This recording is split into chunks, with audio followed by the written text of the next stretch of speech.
Namaskar, Vanakkam, Namaskaram, Sat Sri Akal, Namaskar. Namasté le cinéma. Nous sommes le lundi 6 mars 2023 et voici les actualités du grand et du petit écran indien, décryptées en exclusivité par Bolly & Co. Salut Elodie, comment vas-tu ? Coucou Asma. Écoute, je suis très contente, car pour cet épisode, et une fois n'est pas coutume, nous ne sommes pas à distance. Bienvenue chez moi, très chère. En effet, notre directrice de publication préférée est venue me rendre une petite visite dans le 9-5. On a donc tout naturellement profité de l'occasion pour enregistrer ce podcast ensemble. Alors justement, de quoi va-t-on parler aujourd'hui ? Eh bien, c'est bientôt les Oscars. Et comme nous vous en avions déjà parlé dans plusieurs de nos précédents épisodes, le film Telugu Triple R est pressenti dans la catégorie de la meilleure chanson originale. Il a d'ailleurs déjà gagné le Golden Globes dans cette catégorie il y a quelques semaines, mais s'était incliné pour le trophée du meilleur film étranger face à Argentina 1985. On vous rappelle que c'est la première fois qu'un film indien bénéficie d'une telle reconnaissance, et la deuxième fois qu'un compositeur indien est nommé. La première fois, c'était A.R. Rahman, qui est reparti avec 2 statuettes pour son travail sur la musique de Slumdog Millionnaire, en plus d'autres nominations pour l'album de 127 heures. Justement, cette cérémonie s'annonce historique pour le cinéma indien à bien des égards. D'abord pour la nomination précitée, mais également parce qu'il a été annoncé que Rahul Siplinguj et Kala Bhairava, les interprètes du morceau, se produiront sur la scène du Dolby Theatre durant cette soirée. La question que tout le monde se pose est donc la suivante. Ram Charan et NTR Jr. vont-ils nous gratifier de leur savoureux pas de danse lors de cette performance ? Nous n'en savons rien pour l'instant, mais clairement, on croise les doigts. La soirée du 12 mars constitue un grand moment pour l'Inde, car en plus de la mention de RRR, 2 autres œuvres sont nommées. Il est d'ailleurs regrettable que les médias n'en parlent pas autant que pour RRR, car leur accomplissement est tout aussi historique. Exactement. D'abord, il y a The Elephant Whisperers de Kartiki Gonsalves, pressenti pour l'Oscar du meilleur court-métrage documentaire. C'est la 3e nomination de l'histoire pour l'Inde, pressentie auparavant en 1969 pour The House That Ananda Built et en 1979 pour An Encounter with Faces. Mais aussi All That Breathes, sacré à Sundance et au Festival de Cannes, qui est quant à lui nommé dans la catégorie meilleur documentaire. Il s'agit de la 2e nomination consécutive du pays, nommé l'an dernier pour Writing with Fire. Pour couronner le tout, les Oscars ont dévoilé la liste des personnalités qui présenteront les prix aux gagnants tout au long de la soirée. Et parmi eux, il y a nul autre que Deepika Padukone. Dont on espère que la styliste fera des meilleurs choix que lors du Festival de Cannes en 2019.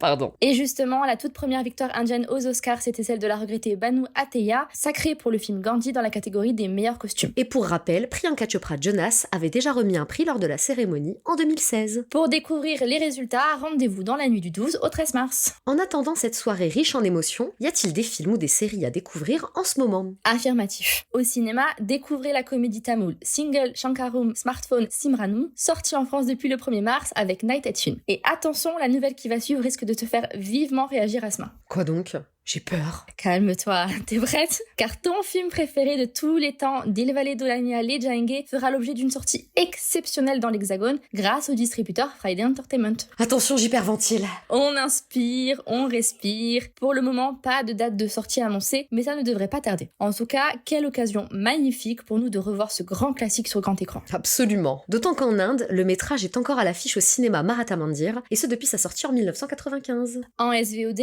direction la plateforme ZEE5 avec 2 sorties. D'abord, on compte la série Taj Divided by Blood avec Naseeruddin Shah, Rahul Bossé et notre choupette Aditi Rao Hidari. Mais il y a aussi le film The Great Indian Kitchen, remake tamoul du métrage malayalam du même nom avec Aishwarya Rajesh dans le rôle principal. Je suis un peu dubitatif face à ce remake tant l'original se suffisait à lui-même. Mais bon, je lui donnerai peut-être sa chance pour Aishwarya, que j'aime beaucoup. Je te rejoins. Le cinéma indien n'a pas encore compris que cette manie des remakes lui porte plutôt préjudice. C'est pour ça que dès que je veux quelque chose d'original et de décalé, je fonce. Oh, t'as un film en tête, toi. Tu me connais bien. J'ai effectivement envie de te parler d'un projet qui m'a beaucoup surprise. Et duquel s'agit-il ? De Sfugato, la prochaine réalisation de Nandita Das, à laquelle on doit des films puissants comme Firak et Manto. Oui, j'ai vu la bande-annonce également. Et le métrage a l'air de parler des dommages collatéraux des applications de livraison sur les petits travailleurs en Inde. Car, comme on le sait, si des entreprises comme Deliveroo et Uber Eats ont créé de l'emploi, elles sont aussi venues consolider une certaine précarité dans de telles branches. De plus, le caractère arbitraire du système de notation mis en œuvre sur de telles applications peut être la source d'une grande anxiété pour les livreurs qui sont dans une course à la performance et ce pour des revenus vraiment sommaires. Absolument. Et ce prisme est très intéressant. Mais pour être honnête, ce qui a surtout capté mon attention, question au sujet de ce film, c'est le choix du casting de Kapil Sharma pour le rôle principal. Empereur du stand-up indien, immense star de la scène comique et vedette de sa propre émission, l'humoriste fait son tien en pantin avec ce métrage authentique et social. Nandita Das prend donc un véritable risque en le sollicitant. Ou alors, elle a vu en lui un potentiel dramatique qu'il n'a pas encore eu l'occasion de nous montrer. Je suis donc très curieuse. Pour assurer ses arrières, la cinéaste retrouve l'excellente Shahana Goswami, qu'elle avait précédemment dirigée en 2009 dans Firak. Le film sortira en Inde le 17 mars prochain, alors chers distributeurs français, si vous nous écoutez, pensez-y.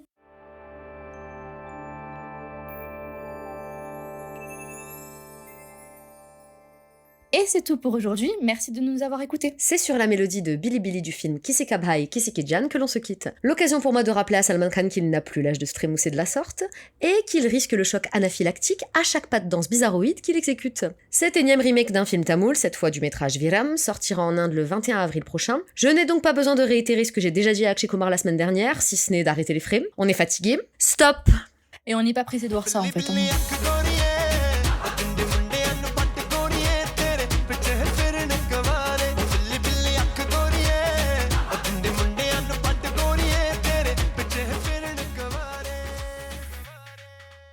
Si vous aimez Namasté le cinéma, n'hésitez pas à nous soutenir en partageant massivement le podcast autour de vous. Et si vous avez des suggestions à nous faire ou des messages à nous transmettre, vous pouvez nous contacter par mail ou sur bolienco.fr. Nous serons ravis de vous lire. On se retrouve lundi prochain avec plus d'infos. Bonne semaine à tous. Et surtout, n'oubliez pas, Namasté le cinéma!